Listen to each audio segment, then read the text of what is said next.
प्रधानमंत्री चुनाव हार रहे हैं उनके स्वतंत्रता दिवस के भाषण से, तो ये लग रहा है। मैं समझता हूँ कि बीजेपी के नेताओं के बयान विपक्ष की बैठक के बाद हमें फ़र्क नहीं पड़ता जी, हमें तो नहीं पड़ता तो बैठ जाओ घर भाई, तुम्हें कौन पूछ रहा है, तुम्हें फ़र्क पड़ता है नहीं पड़ता।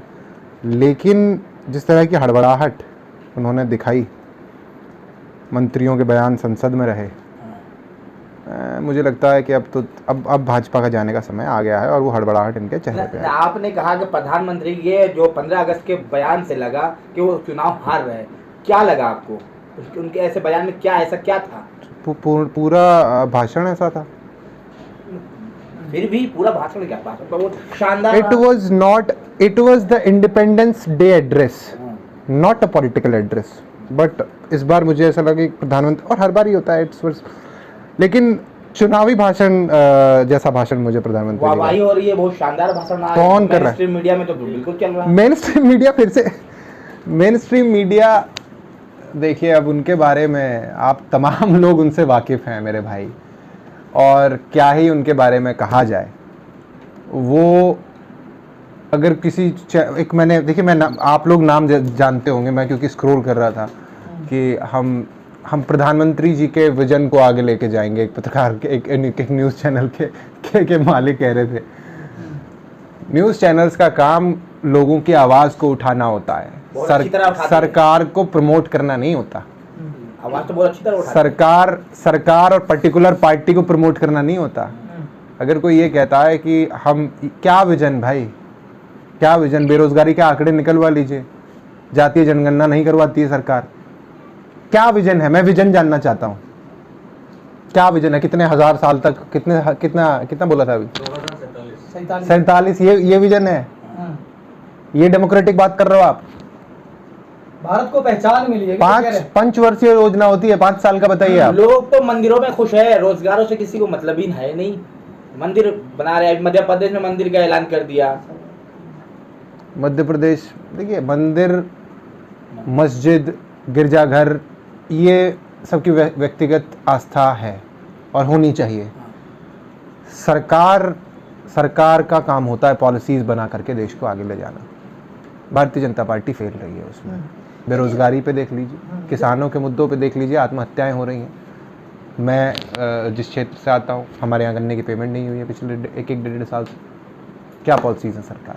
भाजपा का विरोध कर रहे हैं, लेकिन सूत्रों से ये भी खबर मिली है, वीडियो काफी जो है वायरल भी हो रहा है कि ये आरएलडी के नेता जो है चौधरी साहब जो है वो भाजपा ज्वाइन कर रहे हैं। कहाँ तक सही है ये बात, ये बताएं। मुझे देखिए, सूत्रों के लिए मैं आज सूत्रों पे बोलना चाहता हूँ। इन लोगों ने बड़ा तंग किया है, माय गॉड।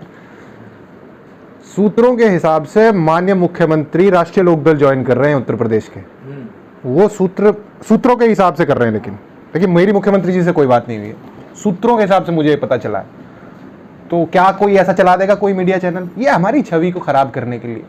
नहीं, भाजपा ज्वाइन कर रहे हैं, ये बताइए। कतई नहीं कर रहे हैं, नहीं कर रहे। देखिए हमारे चौधरी साहब का आज का एक बयान है कि मैं बहुत जिद्दी आदमी हूं, जो ठान लेता हूं वो करता हूं। अच्छा। और हमारे चौधरी साहब ने इस बार ठान लिया है कि हम भाजपा का सफाया करेंगे उत्तर प्रदेश से। लेकिन आप कह रहे हैं कि सफाया करेंगे, लेकिन एक तरफ आरएलडी, एक तरफ इंडिया है, दूसरे तरफ एनडीए है जी। लेकिन क्योंकि बाकी जो लोग नेता हैं, पार्टीज हैं, जैसे ओवैसी की पार्टी है, बदरुद्दीन की पार्टी है, इन लोग दलितों की पार्टी है, मायावती, इन लोगों को छोड़ दिया गया। इन तमाम लोगों को छोड़कर कैसे जीत पाएगी? देखिए हम इंडिया गठबंधन का हिस्सा हैं। तमाम बातों पे, तमाम चीज़ों पे हम चर्चा करते हैं, और जैसा कि आपने चौधरी साहब के स्टेटमेंट सुने होंगे पहले भी, उन्होंने हमेशा कहा है कि हम हम एक ऑल्टरनेटिव लोगों को, देश की जनता को दें, उसमें जितने ज़्यादा साथी जुड़ पाएँ, इस मुहिम का हिस्सा हो पाएँ, वो बेहतर है। अगर कोई रहता है, मुझे तो नहीं लगता कि किसी भी इंडिया अलायंस के व्यक्ति ने ये कहा है कि हम बहुजन समाज पार्टी के साथ नहीं जा रहे हैं। बहुजन समाज पार्टी की नेता ज़रूर कहती हैं कि हम इंडिया अलायंस के साथ नहीं जा रहे। नहीं जोड़ा, क्या मतलब जोड़ा नहीं गया का क्या मतलब है? जब आप ये कह दोगे कि हम किसी के साथ नहीं हैं और ये झूठा गठबंधन है, तो ये बहुत। तो ओवैसी साहब की पार्टी एमआईएम, उनके बारे में क्या कहेंगे? ओवैसी साहब की पार्टी एमआईएम के बारे में मुझे लगता है कि जो भी आयोजक अब तक जो मीटिंग्स हुई हैं, निश्चित तौर पे उन्होंने इस पर विचार किया होगा। या अगर उनको इनवाइट नहीं किया गया। बिल्कुल नहीं किया गया इंडिया, उन्होंने तो साफ कहा कि नहीं किया गया, इंडिया अलायंस से उन्हें बाहर रखा गया है। अब ये बताइए, इंडिया एक तो इंडिया अलायंस, एक तो एनडीए अलायंस, अब जो है जो छोटी छोटी पार्टियों को इग्नोर किया गया है, अब ये तीसरा अलायंस बनने के कगार में है। अब ये बताइए, इससे वोट का डिवाइड नहीं होगा? ये बताइए, वोट नहीं बटेंगे? नहीं, डेफिनेटली बटेंगे। और हमने निश्चित तौर पे अभी देखा भी है, अभी निकाय के जब चुनाव हुए वोट बटे हैं। ये नहीं बटने चाहिए। अगर कोई सेम विचारधारा वाली पार्टी है तो मुझे लगता है उन सबको साथ में आकर के लड़ाई लड़नी चाहिए। अगर कोई छूटता है तो उस पर विचार किया जाना चाहिए ज़रूर। कोई नहीं, बहुत सारी पार्टियां हैं जो छूटी हुई है, छोटी छोटे दल है, बहुत सारे ऐसे हैं जो अपना अलग अलायंस बनाने के कगार पे तैयारी कर रहे हैं। तो इंडिया अलायंस को चाहिए ना कि उन्हें जोड़ा जाए। निश्चित तौर पे सबको जोड़ा जाना चाहिए जो जुड़ना चाहता है। अब जो कोई जुड़ना नहीं चाहता भाई, उसके साथ धक्का भी नहीं हो सकता। आपके माध्यम से मैं ये भी बता दूं, ठीक है, आप किसी को ब्लैकमेल नहीं कर सकते किसी चीज़ पे। अगर कोई ऐसा करता है और फिर मीडिया में जाकर के ये कहता है कि भैया मेरे को जोड़ा नहीं गया, तो गलत बात है।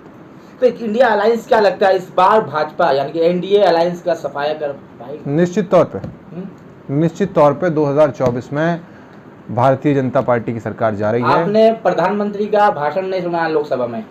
उन्होंने कहा था कि पिछली बार से अब तक का सब में रिकॉर्ड तोड़ जीत होगी 2024 में।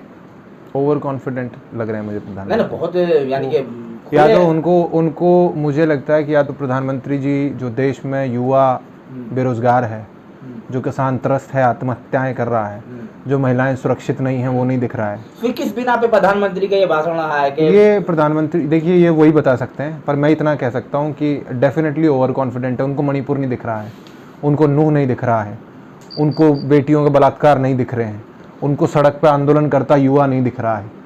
तो सब चीज़ों से आंख मीच करके अगर कोई ये कह देगा कि बहुत बड़ी जीत होगी, तो मैं मात्र ये कह सकता हूँ कि माननीय प्रधानमंत्री जी डेफिनेटली ओवर कॉन्फिडेंस में ये बात कर रहे हैं। तो इस बार सफाया होने वाला है निश्चित तौर पर, सत्ता परिवर्तन के मूड में? निश्चित तौर पर, सब निश्चित तौर पर।